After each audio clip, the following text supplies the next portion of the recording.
Good Thursday afternoon, everybody. Welcome to Yankee Fisherman, presented by the Dock Shop here on the HAN Network, Thursday, January 11th. For the past few winters, the only place you could consistently find safe ice in Connecticut was in a building like this. We're at the Terry Connors rink, getting ready to cover some girls' ice hockey for the HAN Network. That's changed this year, and a lot of people are excited about it.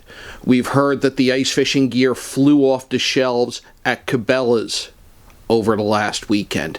I was at Bass Pro Saturday night. There were a number of people in there asking questions about ice fishing, buying new stuff. And we got a chance to go out with a big-time ice fisherman, Michael Jinx Jasensky, and hit Wethersfield Cove and just capture some of the action and some tips that you may need if you want to get started ice fishing. We'll have news later on in the show about a number of contests that are coming up on the ice. But right now, let's head out onto Wethersfield Cove. If somebody's going to do this, they need to think about dressing for the cold. What would you recommend? Just like any outdoor activity, dress in layers. I've got, a really thin pair of socks on, then a regular pair of socks, and then a pair of, loose-fitting wool socks over top of all three. The boots I'm wearing are 2,400 grams Thinsulate. I kind of have a little problem with my feet getting cold, so, I need something with a little more protection, but that combination seems to work really well.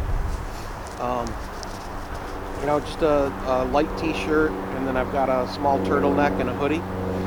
A regular pair of jeans. Sometimes you can put, like some Under Armour, base layer type clothing. Something that's going to wick the moisture away from your body, and, so you don't sweat and get cold from the sweat. And then a good, winter suit. I've got the Tundra suit from Vexilar, which is made, specifically for ice fishing. It's got some padding in the knees, padding in the rear section, all sorts of pockets to put your tackle and, the stuff you're going to need for the day. Really, really warm. Nice, fur-lined hat, doesn't hurt at all. And a couple different pairs of gloves. The big thing is to have extras with you, so if something gets wet, you can change it. Another good idea is to have a whole complete set of dry clothes in your vehicle, in case you end up, unfortunately going through the ice or something silly like that, or, you get wet, slush and, that type of thing. You want some dry clothes to put on for the ride home. Obviously, you've got to cut your way through the ice to get to the fish. What are the different tools you can use? So they make hand augers, which a lot of people will use. Strictly, it's the same blade system, and it's just got a handle on there, so you would drill through the ice that way. There's gas-powered augers. There's propane-powered augers, and then what's really becoming popular is the electric drill augers. There's various combinations. The drills will hook directly up to the auger itself. If you have an adapter, you can get a plate like this that Clam Outdoors makes, so you can mount your drill onto the plate, and then you can use whichever auger you want to use on the bottom. They come in various amounts of sizes: 4, 6, 7, 8, and 10 inch are the most popular ones. The advantage of the electric drills is obviously lightweight. It's the batteries that we have these days, the 5 amp, 6 amp, 9 amp batteries, they'll last quite some time. Through 6 inches of ice, I can get about anywhere between 50 and 70 holes. We'll be back with more Yankee Fisherman, presented by the Dock Shop, right after this. Welcome back to Yankee Fisherman, presented by the Dock Shop, this Thursday, January 11th. John Kovach with you. Let's go back out on Wethersfield Cove and pick up the hard water action with Michael Jinx Jasensky. I dropped the first bait down there, and they came right in instantly and hit it. So that's a pretty good sign. And then they wouldn't touch it. So I switched tactics, and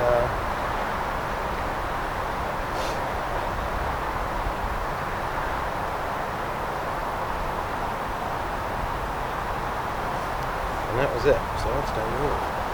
So that's a good sign, like you just said. That's a great sign that I just got that fish. So this is it's called a flasher. It's made by a company called Wethersfield. And what it does is it shows you the water column in real time. So you can see your bait or your lure as you're dropping it down.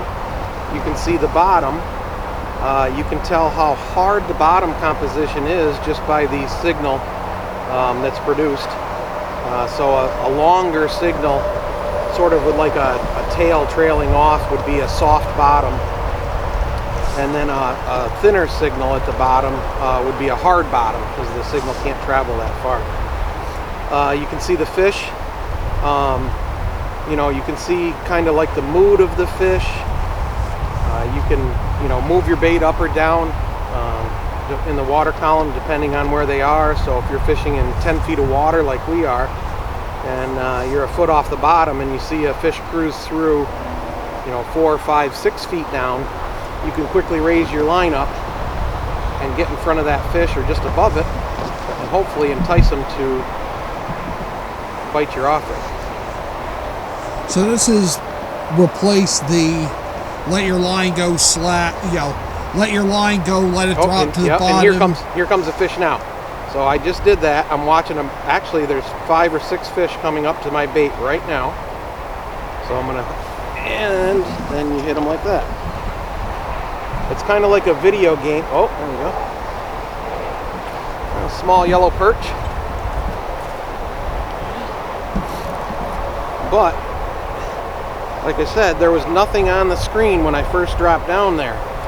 And I can now still see that there's actually more fish down there right now. So I should really try and get this out of here. And perch are one that will school up, and if you catch one, you can catch 30. Oh yeah, correct. Yep. So this is a nice little yellow perch. Not too awful big. Definitely would be probably considered an eater size. So you can get quite a bit of meat off of these, but I like to let a lot of them go. And then again, with this flasher, I watched that whole thing happen, and so did everybody else. And I can still tell that there's a few fish down there. And then, my jig's a little messed up here, so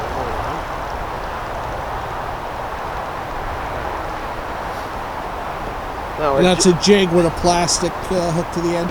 Yeah, so our jigs these days are made out of tungsten, which is a very dense, heavy metal. And what that allows you to do, it allows you to drop down through a little bit of slush that's in the hole. It allows you to get back down to those fish a lot quicker, but it allows you to use a smaller offering that's the same weight as a conventional larger lead jig would be. And so what that does is sometimes if the fish are a little on the negative side and they don't want to eat something large, a lot of times you can get them to bite something a little bit smaller. And this allows you to fish deeper water and get down there faster by using the tungsten. Also, there's some states that don't allow lead. I believe Massachusetts is one of them. No? I believe it's Massachusetts, and is one of them. Oh, there comes a fish now, and there he is right there. So that offers another alternative. For so this one's fighting kind of nice. Oh, it's a white perch. All right, we're gonna do a multi-species show here. This is two fish. You're almost to the slam. Yeah, what we had before was called a yellow perch, and this one here is called a white perch. So you can see the difference. It's pretty obvious. hold on to them.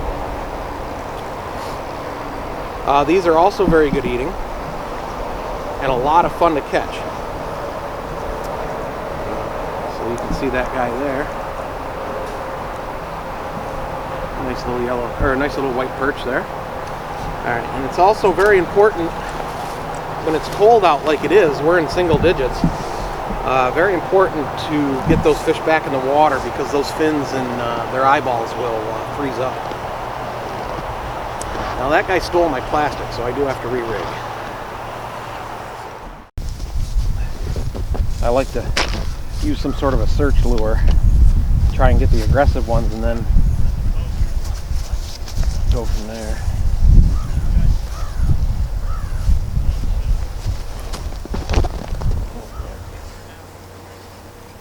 As you said, the bottom just got noisy.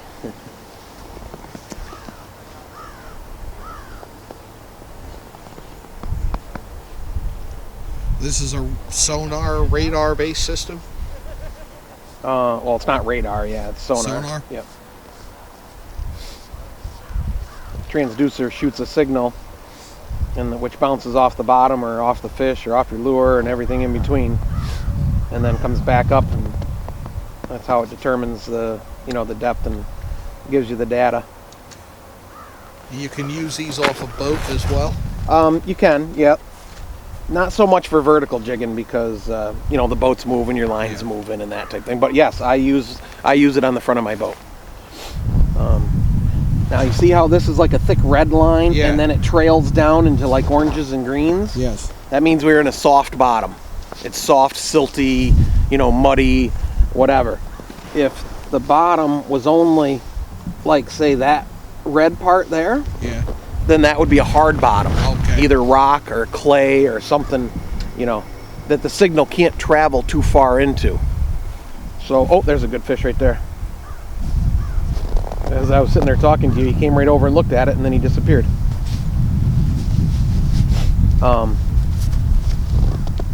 So a lot of times what you can do is, especially if you're fishing a hump or something, the wave action, boats, all that stuff will wash the silt and light debris down off the top, and it'll settle at the bottom. And where all that settles is where all the aquatic insects and stuff live. So you can actually determine what part of the hump is got the thickest, softest area, and that should hold all your bugs and whatnot. Yeah, that fish came right in and looked at it, and then I don't know what it is. It's just, I don't know. It's definitely nice being out in a boat when it's 70 degrees out and you're wearing shorts and a t-shirt and catching big fish and stuff like that. It's all well and good, but there's just something about playing this stupid video game with these fish. We'll be back with more Yankee Fisherman presented by the Dock Shop right after this.